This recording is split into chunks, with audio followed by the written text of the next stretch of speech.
Jadi sosok ini bang yang masuk ke tubuhnya si Hafiz ini bang, itu makhluk ini bilang katanya dia ini gondoruo, cuman dia burungnya merah. Bang, tahu nggak bang? Ini makhluk sebenarnya nggak keluar. Dia masih tetap di tubuhnya si Hafiz selama ini. Assalamualaikum warahmatullahi wabarakatuh. Berjumpa lagi bersama gue Kiwanso Dan gue Dayul di channel Lembayung Sunyi yang akan menceritakan kisah-kisah horor dan misteri. Buat teman-teman yang sudah bergabung, kami ucapkan banyak-banyak terima kasih. Semoga kebaikan kalian dibalas oleh Allah dengan rezeki yang melimpah. Dan buat teman-teman yang baru bergabung, tonton video ini sampai selesai dan jangan lupa subscribe, like, komen, dan share sebanyak-banyaknya kepada sahabat-sahabat kalian. Dan jangan lupa nyalakan lonceng notifikasinya agar kalian mendapatkan video-video terbaru dari kami. Buat kawan-kawan Lembayung Sunyi yang ingin kisahnya diceritakan, silakan kalian DM Instagram kami atau chat via WhatsApp yang tercantum di deskripsi video di bawah ini. Oke, kali ini kami mendapatkan satu kiriman cerita dari narasumber yang bernama Teddy yang tinggal di salah satu daerah kota Banten. Tanpa berlama-lama lagi, biar Bang Dayul yang akan menceritakan secara eksklusif. Oke Bang, langsung aja Bang. Gue udah penasaran nih, dan teman-teman Lembayung Sunyi pasti akan penasaran juga nih dengan ceritanya dari narasumber yang bernama Teddy. Oke Bang, langsung aja. Dijas.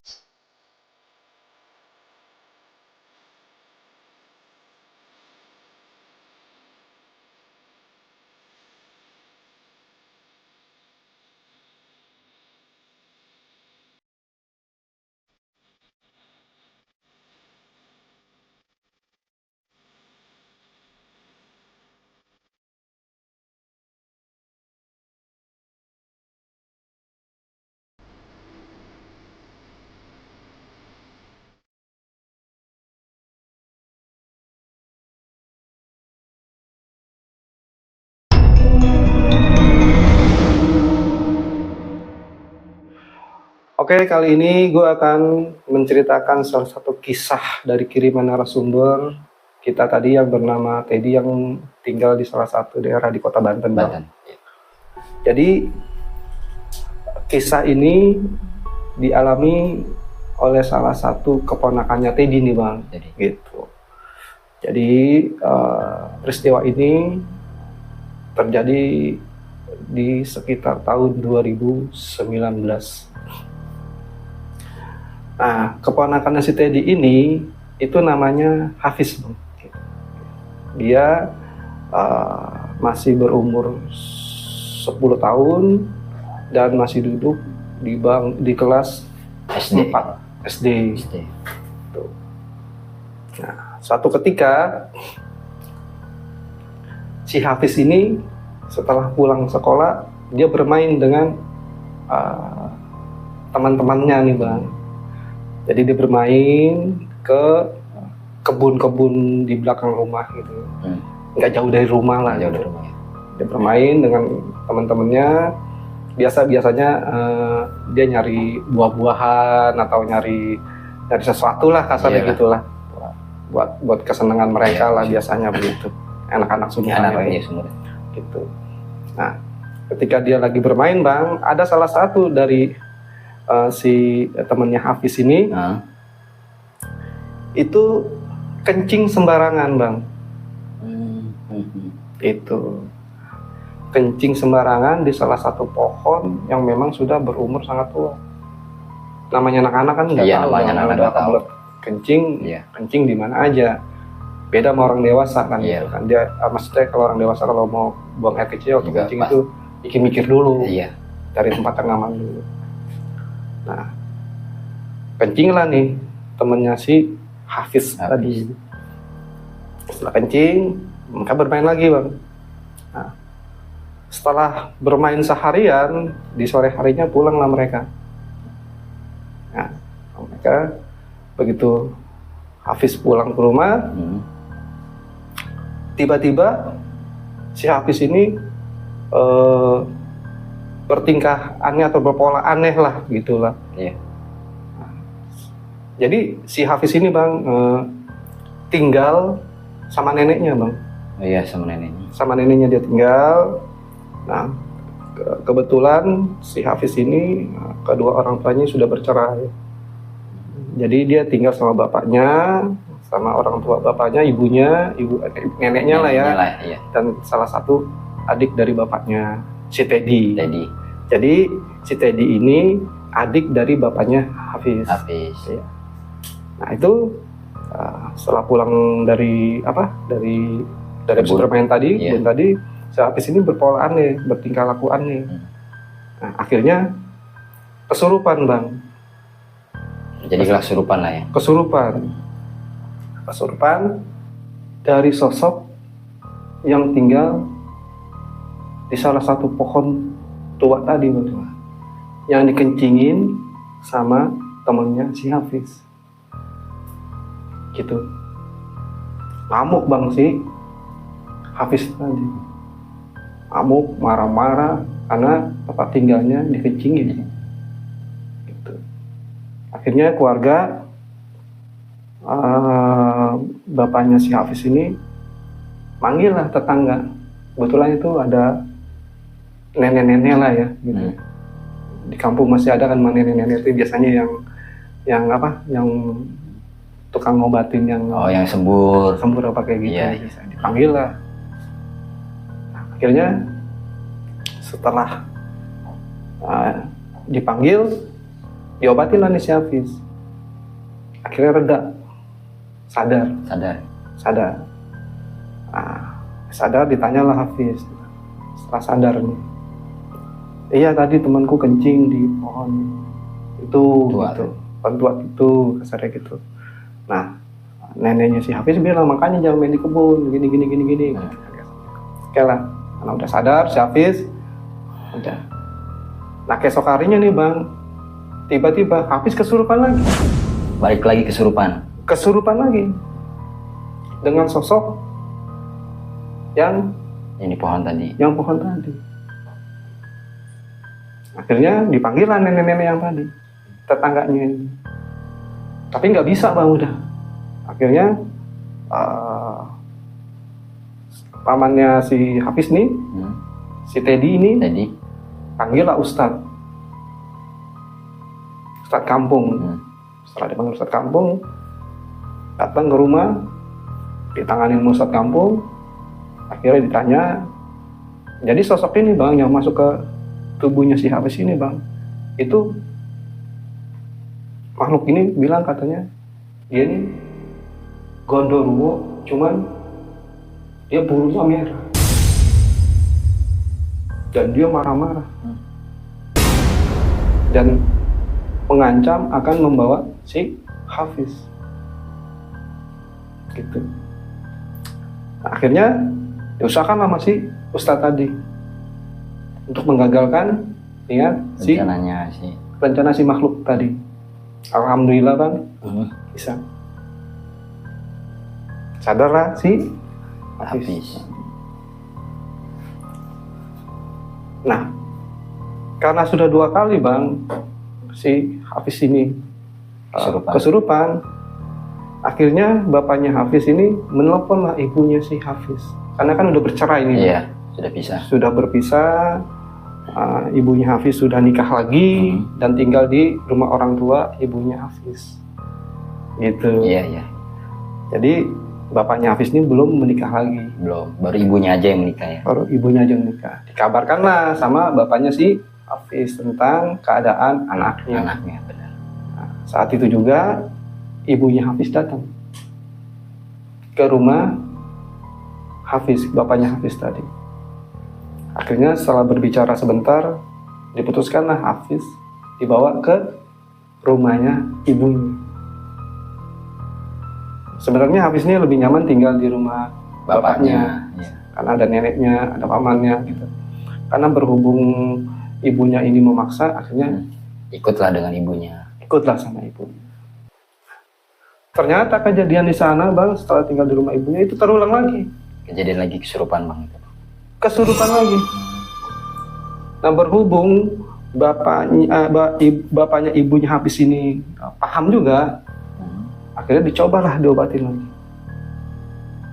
sembuh.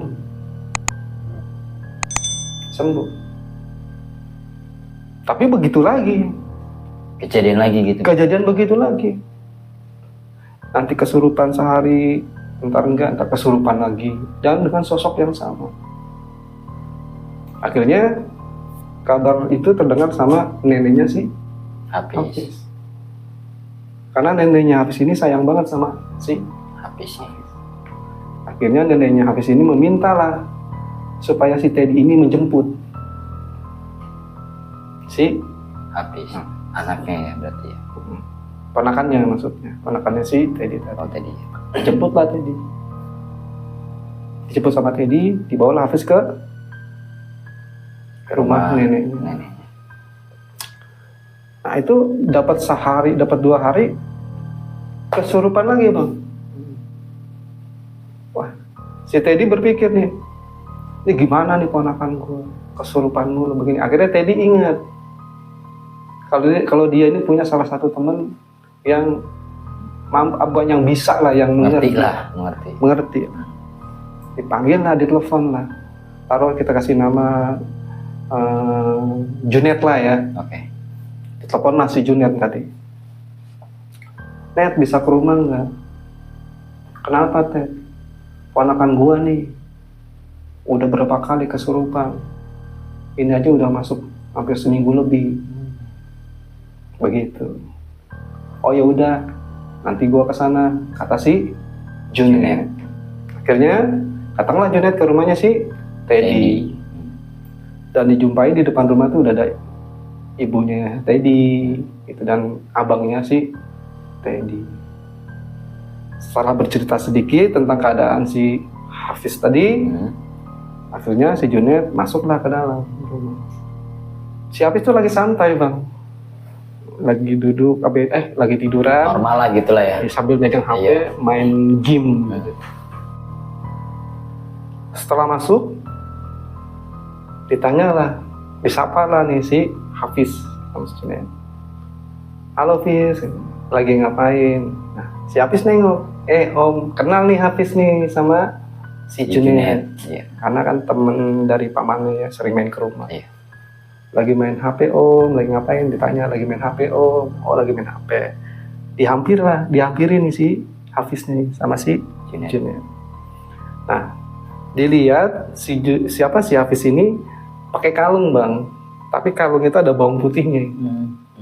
Mungkin kalau zaman dulu kan mungkin sebagai penangkal, entah siapa yang naruh di lehernya si Hafiz tadi. Ditanya sama si Junet, itu apa Hafiz yang di kalung tadi? Iya. Nggak tahu tuh katanya, kata si Hafiz. Nenek-nenek ngasih, kata gitu. Oh gitu, dipeganglah nih bawang putih sama si Junet tadi. Diolesin ke hidungnya si Hafiz. Bau nggak Hafiz? Enggak bau. Sambil asik pegang HP, sambil pura-pura, sambil cuek lah gitu, sambil serius banget main HP. Oh nggak bau, iya. Akhirnya masih dipegang bang bawang putihnya sama si Junet tadi. Dibacakan lah ayat sama si Junet tadi. Diolesin lagi bang ke hidungnya si Hafiz. Nah ini responnya ini yang bikin kaget. Bau langsung kesurupan bang. Langsung kesurupan. Jadi ternyata dari awal dia itu kesurupan bang, sampai Junet datang itu hampir sekitar 2 minggu. Jadi makhluk itu masih ada di tubuhnya si Hafiz. Jadi ada beberapa ustadz atau orang yang paham itu mereka dikelabui. Gitu. Begitu dipegang sadar, ternyata bukan sadar, sebenarnya dia yang sedang mengelabui yang lain gitu. Yang lain. Para ustadz dan orang-orang yang coba nyembuh. Akhirnya si Junet ngomong sama si Teddy. Dan bapaknya si Hafiz. Bang, tahu nggak bang? Ini makhluk sebenarnya nggak keluar. dia masih tetap di tubuhnya si Hafiz selama ini. Gitu. Akhirnya Junet bilang ke makhluknya tadi, bisa banget lu ngebohongin orang rumah. Gitu. Akhirnya dipegang lah sama si Junet. Ampun. Dan ditanya lagi masih Junet, lu siapa? Makhluk dari mana lu? Kata si Junet, makhluk ini, saya Gondorwo. Saya ada Gondorwo merah. Saya nggak seneng rumah saya dikencingin. Nah, karena tadi pertama nyampe sudah diceritakan oleh keluarganya si Hafiz, termasuk si Teddy tadi dan bapaknya si Hafiz, si Junet bilang, kan yang kencingin bukan si Hafiz, kan temennya si Hafiz, kenapa mesti Hafiz yang di ini? Gitu. Akhirnya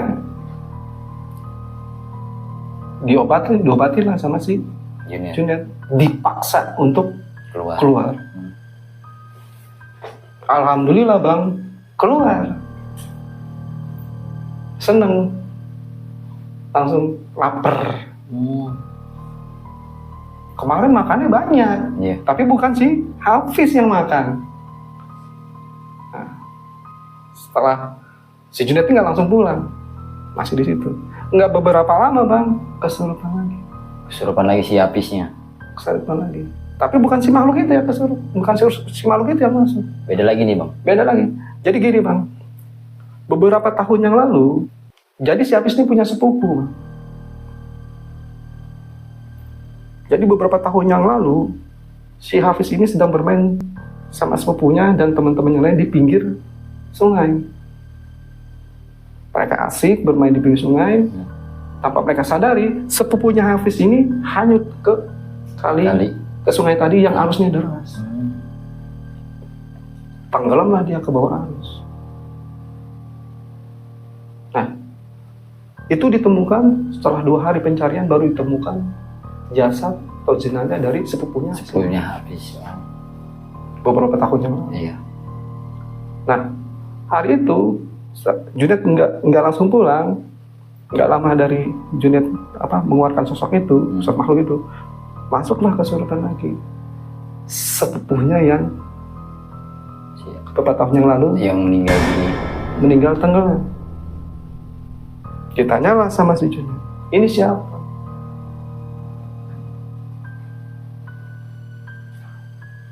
Ngomong, saya si Amar.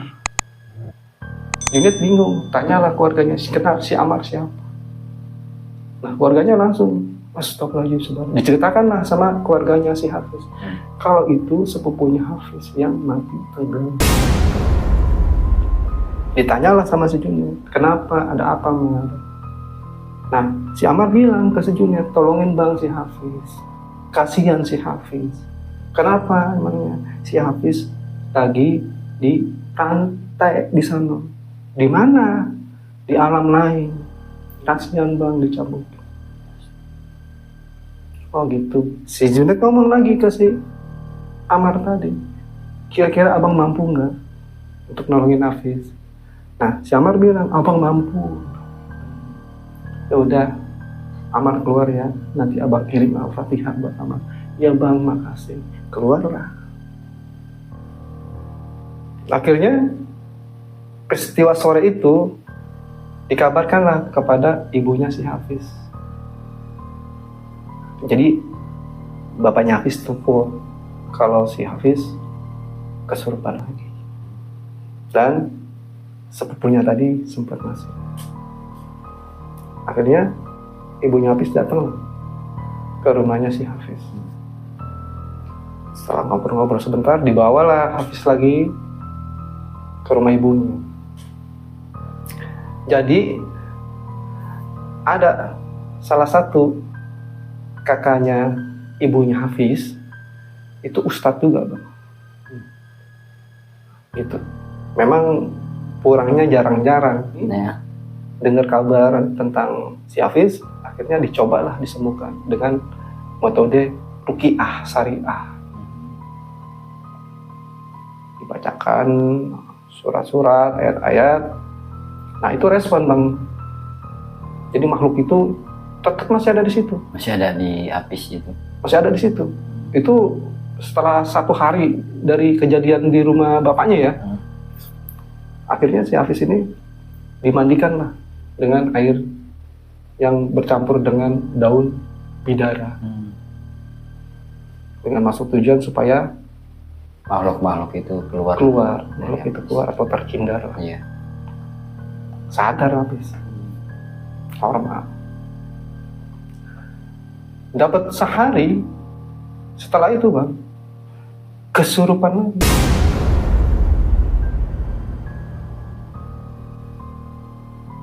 Abangnya atau pamannya si Hafiz ini udah kehabisan akal.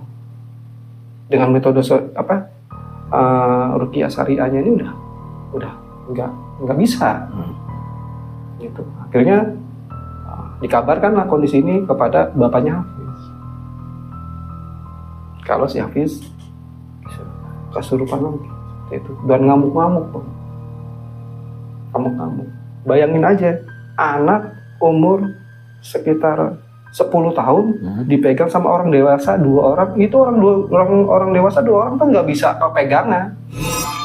Jadi seolah-olah tenaganya ini berlipat-lipat si Hafiz. Ngamuk. Setelah kewalahan, dikabarkanlah kondisi itu kepada bapaknya Hafiz. Akhirnya bapaknya Hafiz ngomong ke adiknya, si Teddy tadi. Iya. Udah nanti sekalian saya mau ke rumah teman saya, si Junet tadi. Iya. Datanglah si Teddy dan mamanya ke rumah si Junet. Neneknya Hafiz itu nangis Bang. Menceritakan kondisi si Hafiz.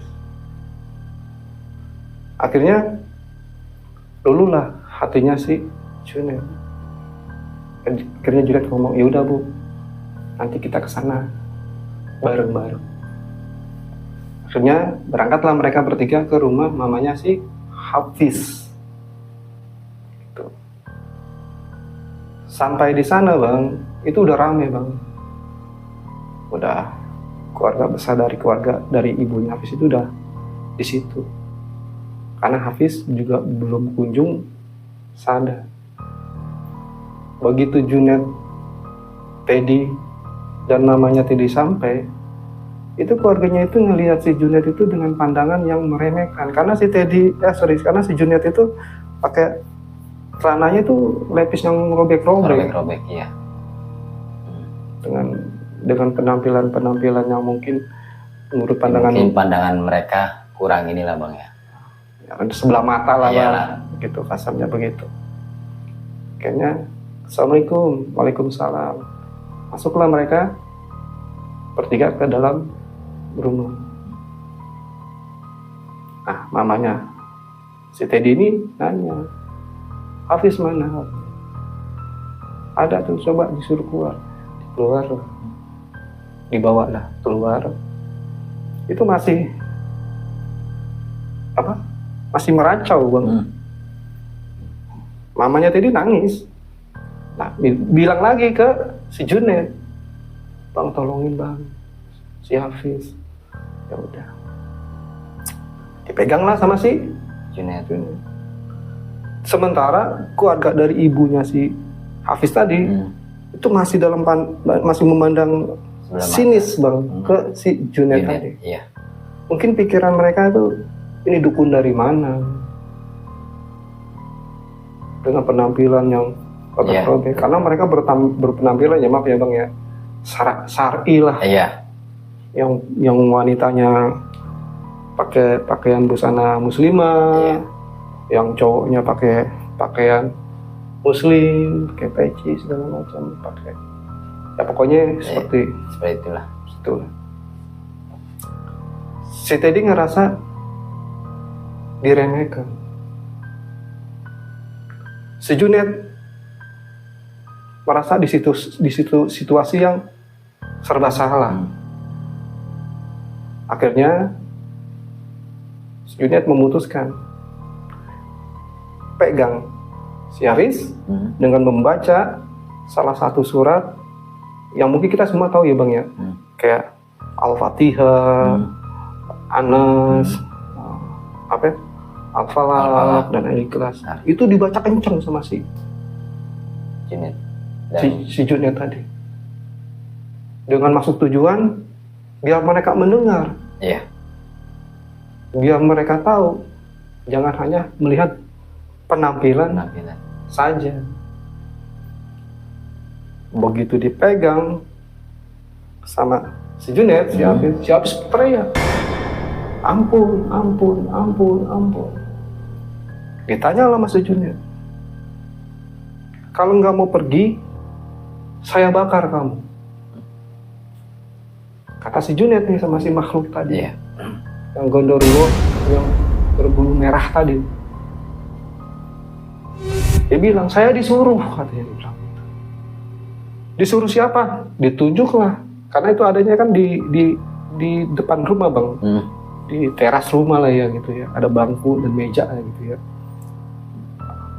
Si Hafiz nunjuk ke depan rumahnya si Hafiz, dan itu ada beberapa pohon pisang. Dia tunjuklah ke pohon pisang tadi. Junet ngomong, dia yang nyuruh kamu. Iya.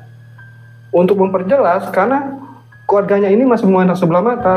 Ditanya lagi sih Hafiz, siapa dia? Si Hafiz bilang, itu iblis yang suruh saya. Si Hafiz bilang, dalam keadaan kesurupan tadi, si makhluk ini ngomong ke arah pohon pisang tadi, hei sialan, tolongin gua, badan gua hancur begini, kenapa lu nggak mau tolongin gua? Gitu. Si makhluk ini ngomong ke si iblis yang tadi. Nah, si Junet memang kan paham, bisa ngerti. Ditariklah itu sosok yang tadi di pohon pisang itu, dikasih lihat di depan si makhluk yang masuk ke dalam tubuhnya si Hafiz tadi. Ini dia bukan orangnya. Iya itu. Kamu mau gak kayak dia? Kalau nggak mau keluar, kamu akan seperti dia. Itu dimakan Bang sama si Junet tadi. Astagfirullah. Si makhluk itu langsung gemet. Ampun. Iya saya keluar. Kalau kamu nggak mau keluar, nasib kamu sama seperti dia. Di situ pandangan udah mulai berubah nih Bang. Iya. Keluarga. Pastilah. Iya. Begitu keluar, sadarlah si Hafiz. Tahu Bang apa yang Hafiz lakukan? Apa tuh? Dipeluk si Junet dan ngomong, alhamdulillah Hafiz sudah di dunia lagi.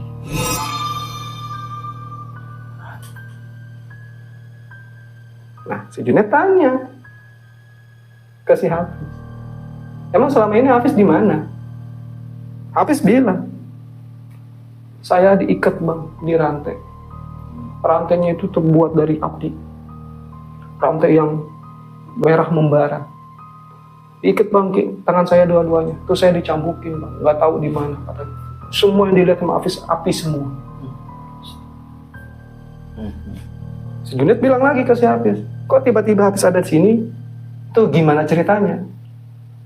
Jadi Hafiz ini cerita Bang, dalam kondisi tangannya dirantai, dengan keadaan dicambuk sama salah satu makhluk. Bang nggak tahu itu makhluknya apa. Kata si Hafiz sih katanya seperti iblis lah. Itu datang 2 orang berbaju putih mengendarai kuda yang ada sayapnya. Begitu makhluk itu melihat kedatangan sosok berjubah putih yang mengendarai kuda yang ada sayap tadi, pergi. Dan rantai itu pecah dengan sendirinya. Dibawalah Hafiz sama si makhluk itu naik ke kudanya yang bersayap tadi. Begitu naik, Hafiz nggak sadar diri, tahu Hafiz sudah ada di hadapan keramaian orang tadi. Alhamdulillah Bang, dipeluk atas. Alhamdulillah Bang, saya udah di dunia lagi Bang. Jadi hampir sebulan si Hafiz ini hilang di dunia lain lah bang ya pasti ya. di dunia lain. Jadi yang ngisi itu sosok yang ngisi tubuhnya apa itu sosok itu. Iya. Begitu. Seneng luar biasa mamanya si Teddy, seneng ibunya Teddy ibunya si Hafiz seneng. Sebelum Teddy pegang si Hafiz tadi, pulang nih yang kakak ibunya ini, yang Ustadz yang tadi beruqyah, itu dengan ketusnya ngomong, udah mandiin aja pakai air bidara, tanpa memandang si Junet tadi. Tahu bang, begitu dia pulang, si Hafiz yang dalam keadaan kesurupan tadi, ditunjuk bang, pamannya tadi. Ini yang ngomong bukan Hafiz ini, jadi makhluknya tadi. Nuh lihat nuh, iblis baru pulang. Dan mati Junet nih ngomong, ya itu penampilan doang. Dan matinya si Junet. Tapi sebenarnya si Junet tuh tahu pastilah bang ya. Tahu, cuman berhubung di sini banyak pandangan. Iya. Yang kurang mengenakan si Junet tadi, ditahan sama si Junet sebenarnya. Sambil si Junet ini memberi pelajaran buat mereka. Jangan memandang seseorang itu dengan sebelah mata. Akhirnya setelah sadar ditanya lah sama si Junet. Ditanya lah supaya mencairkan suasana. Hafiz. Ini Hafiz kalau udah sadar gini, Hafiz mau apa? Hafiz bilang pengen dibeliin jam tangan. Jadi selama ini Hafiz pengen banget punya jam tangan karena orang tuanya sudah bercerai. Iya. Jadi maaf ya bang, kurang dapat perhatian dari orang tua. Junet bilang ke ibunya si Hafiz, Bu, itu si Hafiz minta dibeliin jam tangan, tolong dibeliin, kasihan dia, gitu. Akhirnya dibeliin lah jam tangan sama ibunya Hafiz. Sejak kejadian itu bang, si Hafiz ini kalau ketemu sama si Junet selalu gini, wah om hebat. Iya. Kenapa emangnya Hafiz? Gitu bang. Itu kok om bisa makan makhluk tadi lah gitu. Emang Hafiz tahu om, aku kan ini katanya gitu kan. Nggak tahu ya menurut pandangan ini ya. Oh enggak, itu kata si Junet itu bohongan. Kata si Junet untuk mengalihkan pemikiran anak umur 10 tahun tadi. Kasarnya gitu. Jangan sampai berbekas lah pengalaman itu. Akhirnya si Hafiz normal bang udah. Normal kembali seperti sedia kala, dia main lagi dengan teman-temannya lagi. Cuman selalu diwanti nih sama neneknya, jangan main ke kebun yang tadi lagi. Takut, khawatir kejadian lagi, terulang lagi. Gitu. Jadi cuman itu doang cerita yang bisa gue bagikan ke sahabat lemah yang sunyi. Kisah yang dialami oleh Teddy dan ponakannya. Mudah-mudahan dari kisah ini jadi satu pelajaran nih bang buat kita semua, jadi satu hikmah buat kita semua. Gitu. Gue berserta Kiwarso cuma bisa bilang atau menyampaikan kepada sahabat lemah yang sunyi untuk selalu berpikir positif, syukuri nikmat Allah. Semoga kita termasuk orang-orang yang beruntung. Akhir kata dari gue berdua, Assalamualaikum warahmatullahi wabarakatuh.